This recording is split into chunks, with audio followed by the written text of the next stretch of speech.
berikhtiar karena sejak berdiri tahun 2006, praktis hampir 70-80% program kegiatan IKI terjun ke masyarakat, menjangkau masyarakat bersama di Dukcapil setempat. Jelas Tommy. Pak Kiai Saifullah, teman-teman tim-tim peneliti, kami berdiskusi. Satu tantangan kami adalah IKI harus bisa tetap memberikan kontribusi kepada masyarakat, kepada negara ini. Maka kita berikhtiar. Akhirnya kami sampai pada satu titik di mana baik kami IKI akan terus memberikan kontribusi kepada negara ini, kepada masyarakat.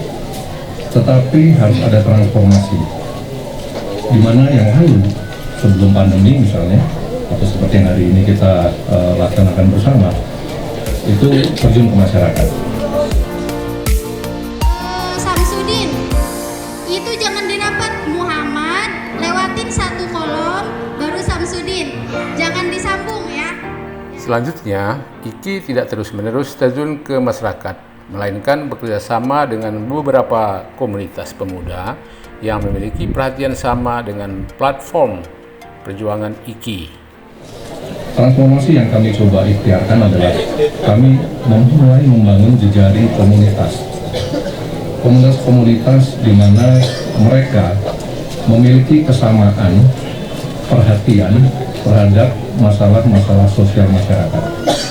Kami melakukan webinar dengan mengusung tema sosial kemasyarakatan dan Pancasila. Dan dari webinar itu, kami mendapatkan simpul-simpul potensi dari anak muda yang memiliki perhatian terhadap nasionalisme Indonesia seperti yang kita rasakan hingga saat ini. Jelas Tommy. Bukan nilai Pancasila, kita harus memberikan contoh. Kami coba dengan mengadakan webinar, di mana pesertanya adalah anak-anak muda, orang muda Indonesia. Kami coba pancing dengan satu tema, bagaimana anak muda bicara tentang nasionalisme, bagaimana anak muda bicara tentang Pancasila, bagaimana anak muda bicara tentang ekonomi sosial dan sebagainya. Dari situ kami dapatkan satu simpul-simpul potensi bahwa di Indonesia ini cukup besar sekali orang muda Indonesia yang sesungguhnya memberikan perhatian kepada masyarakat, sekalipun bidangnya macam-macam. Kami membangun jejaring di sana. Kami tahu bahwa apa yang kami lakukan ini hanya kecil, masih besar sekali tantangannya. Mau tidak mau harus membangun jejaring, membangun kolaborasi.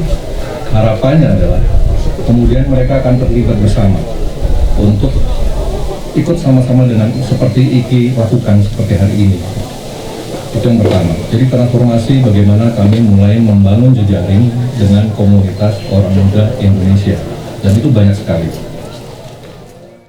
Apakah betul kekhawatiran yang muncul atau persepsi yang muncul bahwa anak-anak muda kita sudah tidak lagi menghayati Pancasila?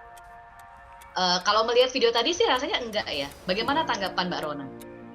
Gambarannya adalah saya melihat masih ada hope, masih ada harapan di situ. Jadi saya tidak pernah merasa pesimis terhadap bangsa ini, terhadap Pancasila itu sendiri, karena anak-anak muda yang kita miliki di Indonesia ini masih sangat peduli dengan nasib bangsa. Jadi mereka nanti adalah agen perubahan di masanya, dan merekalah yang akan memegang pundak bangsa ini akan kemana gitu. Jadi kalau saya melihat sehari-hari dan juga tadi video yang sudah ditayangkan, saya tetap optimis, masih ada harapan di sana bahwa kita masih akan tetap berada di satu tanah air Indonesia. Jadi seperti yang sudah dicita-citakan oleh Bapak bangsa kita. Pertanyaan apakah Pancasila masih relevan atau tidak sekarang itu saya anggap sebagai pertanyaan yang tidak relevan.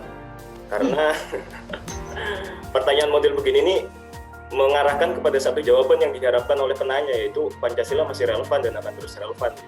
Itu yang jawaban yang diharapkan pasti. Karena yang menjawab tidak selain itu bisa-bisa kena tuduhan makar atau mengganti Pancasila, ya kan? Subversif. Iya, subversif. Misal saya bilang tidak, sudah tidak relevan gitu. Okay. Wah, bisa-bisa dicatat ini lagi live YouTube juga. Tapi begini, Mbak Vika, saya sendiri merasa sebuah konsep yang dipikirkan oleh manusia, apapun konsepnya itu, selalu mengalami perubahan-perubahan dan menerima akan perubahan-perubahan, tidak termasuk juga Pancasila gitu. Tapi untuk sementara ini ya masih relevan untuk dipakai gitu, karena kalau untuk mengubahnya butuh ongkos dan biaya yang lebih besar gitu. Saya kira ya udah pakai aja dulu yang ada gitu. Dan saya kira ini sudah cukup menjadi jalan tengah bagi bangsa Indonesia. Pancasila sebetulnya indikator-indikatornya telah berubah. Kalau misalkan kita melihat ukuran generasi terdahulu lah, generasi tua, yang mungkin indikator dari menyebutkan Pancasila itu dari hafalnya kah, atau dengan jargon saya Pancasila kah, atau dengan keseragaman pemahaman. Bagi saya indikator itu telah berubah di anak-anak mudanya sekarang.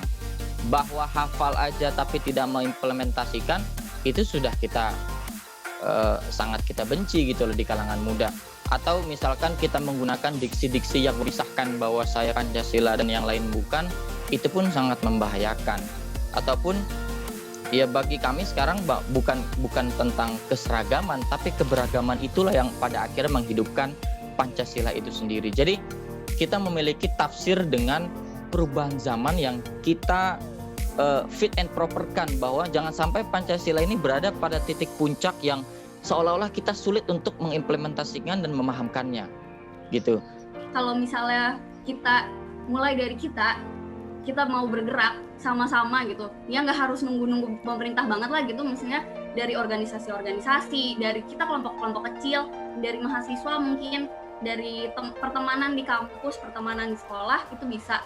Aku diajarin ada 3D, daya, dana, dan doa. Jadi kalau misalnya kalian punya daya, ya kalian bekerja untuk, ya misalnya kayak kerja sosial, bakti sosial, datang ke sekolah-sekolah, kalian jadi guru di sana. Terus kalau dana, kalau kalian punya uang yang cukup untuk berdonasi, donasiin. Bagiin untuk orang-orang yang membutuhkan, bagiin untuk pembangunan pendidikan di Indonesia. Ada sekolah-sekolah yang emang menjunjung tinggi multikulturalisme, berbasis di situ, kalian bisa donasi ke sana. Dan kalau misalnya kalian ngerasa, oh saya belum bisa punya dana yang cukup, saya juga nggak bisa punya tenaga yang bisa saya sumbangkan, kalian bisa bantu untuk berdoa di rumah untuk kemajuan bangsa Indonesia. Karena ya sedih aja gitu ngelihatnya kalau misalnya idenya udah bagus, Pancasilanya udah bagus, tapi kita nggak tahu sebenarnya prakteknya kayak gimana. Oke, Alicia, terima kasih.